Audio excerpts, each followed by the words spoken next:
ओम नमो नारायणाय। ओम नमो भगवते वासुदेवाय। दोस्तों, आप श्रीमद् भागवत महापुराण के 6ठे स्कंद का श्रवण कर रहे हैं। अध्याय 8 नारायण कवच का उपदेश। राजा परीक्षित ने पूछा, भगवान, देवराज इंद्र ने जिससे सुरक्षित होकर शत्रुओं की चतुरंगिणी सेना को खेल खेल में अनायास ही जीतकर त्रिलोकी की राजलक्ष्मी का उपभोग किया, आप उस नारायण कवच को मुझे सुनाइए और यह भी बतलाइए कि उन्होंने उससे सुरक्षित होकर रणभूमि में किस प्रकार आक्रमणकारी शत्रुओं पर विजय प्राप्त की। श्री सुखदेव जी ने कहा, परीक्षित, जब देवताओं ने विश्वरूप को पुरोहित बना लिया, तब देवराज इंद्र के प्रश्न करने पर विश्वरूप ने उन्हें नारायण कवच का उपदेश किया। तुम एकाग्र चित्त से उसका श्रवण करो। विश्वरूप ने कहा, देवराज इंद्र, भय का अवसर उपस्थित होने पर नारायण कवच धारण करके अपने शरीर की रक्षा कर लेनी चाहिए। उसकी विधि यह है कि पहले हाथ पैर धोकर आचमन करे, फिर हाथ में कुश की पवित्री धारण करके उत्तर मुंह बैठ जाए। उसके बाद कवच धारण पर्यंत और कुछ न बोलने का निश्चय करके पवित्रता से ओम नमो नारायणाय और ओम नमो भगवते वासुदेवाय इन मंत्रों के द्वारा हृदय आदि अंग न्यास तथा अंगुष्ठ आदि कर न्यास करे। पहले ओम नमो नारायणाय इस अष्टाक्षर मंत्र के ओम आदि 8 अक्षरों का क्रमशः पैरों, घुटनों, जांघों, पेट, हृदय, वक्षस्थल, मुख और सिर में न्यास करे अथवा पूर्वोक्त मंत्र के मकार से लेकर ओंकार पर्यंत 8 अक्षरों का सिर से आरंभ करके उन्हीं 8 अंगों में विपरीत क्रम से न्यास करे। उसके बाद ओम नमो भगवते वासुदेवाय इस द्वादशाक्षर मंत्र के ओंग आदि 12 अक्षरों का दाईं तर्जनी से बाईं तर्जनी तक दोनों हाथ की 8 उंगलियों और दोनों अंगूठों की 2-2 गांठों में न्यास करे और फिर ओम विष्णवे नमः इस मंत्र के पहले अक्षर ओम का हृदय में, वी का ब्रह्मरंध्र में, श का भौहों के बीच में, ड़ का चोटी में, वे का दोनों नेत्रों में और न का शरीर की सब गांठों में न्यास करे। उसके बाद ओम मह अस्त्राय फट कहकर दिग्बंध करे। इस प्रकार न्यास करने से इस विधि को जानने वाला पुरुष मंत्र स्वरूप हो जाता है। इसके बाद समग्र ऐश्वर्य, धर्म, यश, लक्ष्मी, ज्ञान और वैराग्य से परिपूर्ण इष्ट देव भगवान का ध्यान करे और अपने को भी तद्रूप ही चिंतन करे। तत्पश्चात विद्या, तेज और तपः स्वरूप इस कवच का पाठ करे। भगवान श्री हरि गरुड़ जी की पीठ पर अपने चरण कमल रखे हुए हैं। अणिमादि 8 सिद्धियां उनकी सेवा कर रही हैं। 8 हाथों में शंख, चक्र, ढाल, तलवार, गदा, बाण, धनुष और पाश अर्थात फंदा धारण किए हुए हैं। वे ही ओंकार स्वरूप प्रभु सब प्रकार से सब ओर से मेरी रक्षा करें। मत्स्य मूर्ति भगवान जल के भीतर जल जंतुओं से और वरुण के पाश से मेरी रक्षा करें। माया से ब्रह्मचारी का रूप धारण करने वाले वामन भगवान स्थल पर और विश्वरूप श्री त्रिविक्रम भगवान आकाश में मेरी रक्षा करें। जिनके घोर अट्टहास से सब दिशाएं गूंज उठी थी और गर्भवती दैत्य पत्नियों के गर्भ गिर गए थे, वे दैत्य यूथपतियों के शत्रु भगवान नृसिंह किले, जंगल, रणभूमि आदि विकट स्थानों में मेरी रक्षा करें। अपनी दाढ़ों पर पृथ्वी को धारण करने वाले यज्ञ मूर्ति वराह भगवान मार्ग में, परशुराम जी पर्वतों के शिखरों पर और लक्ष्मण जी के सहित भरत के बड़े भाई भगवान रामचंद्र प्रवास के समय मेरी रक्षा करें।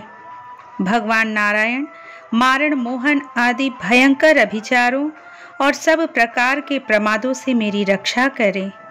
ऋषि श्रेष्ठ नर गर्व से योगेश्वर भगवान दत्तात्रेय योग के विघ्नों से और त्रिगुणाधिपति भगवान कपिल कर्म बंधनों से मेरी रक्षा करें।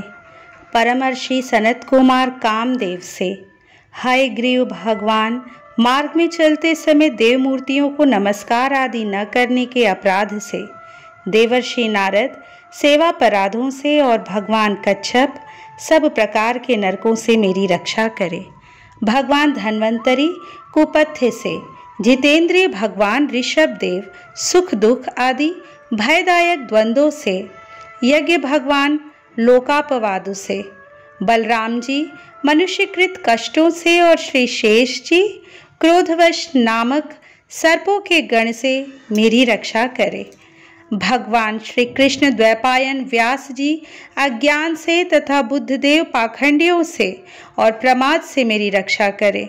धर्म रक्षा के लिए महान अवतार धारण करने वाले भगवान कल्कि पाप बहुल कलिकाल के दोषों से मेरी रक्षा करे। प्रातःकाल भगवान केशव अपनी गदा लेकर, कुछ दिन चढ़ आने पर भगवान गोविंद अपनी बांसुरी लेकर, दोपहर के पहले भगवान नारायण अपनी तीक्ष्ण शक्ति लेकर और दोपहर को भगवान विष्णु चक्रराज सुदर्शन लेकर मेरी रक्षा करे। तीसरे पहर में भगवान मधुसूदन अपना प्रचंड धनुष लेकर मेरी रक्षा करे। सायंकाल में ब्रह्मा आदि त्रिमूर्तिधारी माधव, सूर्यास्त के बाद ऋषिकेश, अर्धरात्रि के पूर्व तथा अर्धरात्रि के समय अकेले भगवान पद्मनाभ मेरी रक्षा करे। रात्रि के पिछले प्रहर में श्री वत्सलांक्षन श्री हरि, उषा काल में खड्गधारी भगवान जनार्दन, सूर्योदय से पूर्व श्री दामोदर और संपूर्ण संध्याओं में कालमूर्ति भगवान विश्वेश्वर मेरी रक्षा करे। सुदर्शन, आपका आकार चक्र की तरह है। आपके किनारे का भाग प्रलयकालीन अग्नि के समान अत्यंत तीव्र है। आप भगवान की प्रेरणा से सबोर घूमते रहते हैं। जैसे आग वायु की सहायता से सूखे घास फूस को जला डालती है, वैसे ही आप हमारी शत्रु सेना को शीघ्र से शीघ्र जला दीजिए।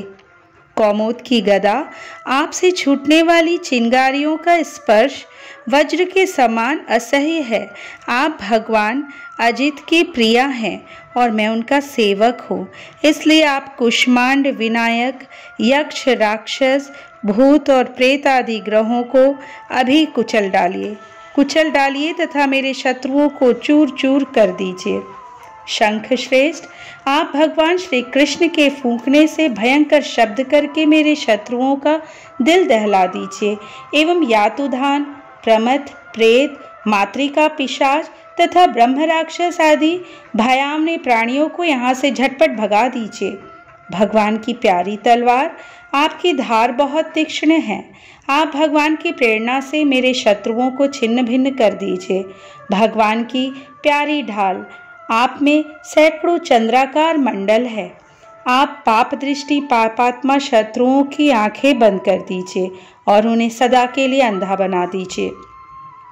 सूर्य आदि ग्रह, धूमकेतु आदि केतु, दुष्ट मनुष्य, सर्पादि रेंगने वाले जंतु, दाढ़ों वाले हिंसक पशु, भूत प्रेत आदि तथा पापी प्राणियों से हमें जो जो भय हो और जो जो हमारे मंगल के विरोधी हों, वे सभी भगवान के नाम रूप तथा आयुधों का कीर्तन करने से तत्काल नष्ट हो जाए। बृहत, रथंतर आदि सामवेदी स्रोतों से जिनकी स्तुति की जाती है, वे वेद मूर्ति भगवान गरुड़ और विश्वक्सेन जी अपने नामोच्चारण के प्रभाव से हमें सब प्रकार की विपत्तियों से बचाए। श्री हरि के नाम रूप वाहन, आयुध और श्रेष्ठ पार्षद हमारी बुद्धि, इंद्रिय, मन और प्राणों को सब प्रकार की आपत्तियों से बचाए। जितना भी कार्य अथवा कारण रूप जगत है, वह वास्तव में भगवान ही है। इस सत्य के प्रभाव से हमारे सारे उपद्रव नष्ट हो जाएं। जो लोग ब्रह्म और आत्मा की एकता का अनुभव कर चुके हैं, उनकी दृष्टि में भगवान का स्वरूप समस्त विकल्पों, भेदों से रहित है। फिर भी वे अपनी माया शक्ति के द्वारा भूषण, आयुध और रूप नामक शक्तियों को धारण करते हैं। यह बात निश्चित रूप से सत्य है। इस कारण सर्वज्ञ सर्वव्यापक भगवान श्री हरि सदा सर्वत्र सब स्वरूपों से हमारी रक्षा करे। जो अपने भयंकर अट्टहास से सब लोगों के भय को भगा देते हैं और अपने तेज से सबका तेज ग्रस लेते हैं। वे भगवान नृसिंह दिशा विदिशा में, नीचे ऊपर बाहर भीतर सब ओर हमारी रक्षा करे। देवराज इंद्र, मैंने तुम्हें यह नारायण कवच सुना दिया। इस कवच से तुम अपने को सुरक्षित कर लो, बस फिर तुम अनायास ही सब दैत्य यूथपतियों को जीत लोगे।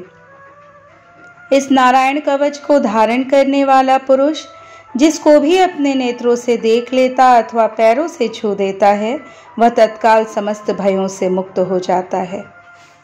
जो इस वैष्णवी विद्या को धारण कर लेता है, उसे राजा, डाकू, प्रेत, पिशाच आदि और बाघ आदि हिंसक जीवों से कभी किसी प्रकार का भय नहीं होता। देवराज, प्राचीन काल की बात है, एक कौशिक गोत्री ब्राह्मण ने इस विद्या को धारण करके योग धारणा से अपना शरीर मरुभूमि में त्याग दिया।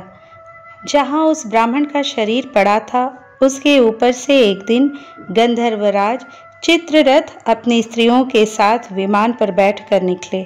वहां आते ही वे नीचे की ओर सिर किए विमान सहित आकाश से पृथ्वी पर गिर पड़े। इस घटना से उनके आश्चर्य की सीमा न रही। जब उन्हें वाल्खील्य मुनियों ने बताया कि यह नारायण कवच धारण करने का प्रभाव है, तब उन्होंने उस ब्राह्मण देवता की हड्डियों को ले जाकर पूर्व वाहिनी सरस्वती नदी में प्रवाहित कर दिया और फिर स्नान करके वे अपने लोक को गए। श्री सुखदेव जी कहते हैं, परीक्षित, जो पुरुष इस नारायण कवच को समय पर सुनता है और जो आदरपूर्वक इसे धारण करता है, उसके सामने सभी प्राणी आदर से झुक जाते हैं और वह सब प्रकार के भयों से मुक्त हो जाता है। परीक्षित, शतक्रतु इंद्र ने आचार्य विश्वरूप जी से यह वैष्णवी विद्या प्राप्त करके रणभूमि में असुरों को जीत लिया और वे त्रैलोक्य लक्ष्मी का उपभोग करने लगे। इस तरह श्रीमद् भागवत महापुराण के 6ठे स्कंद का 8वां अध्याय संपूर्ण हुआ।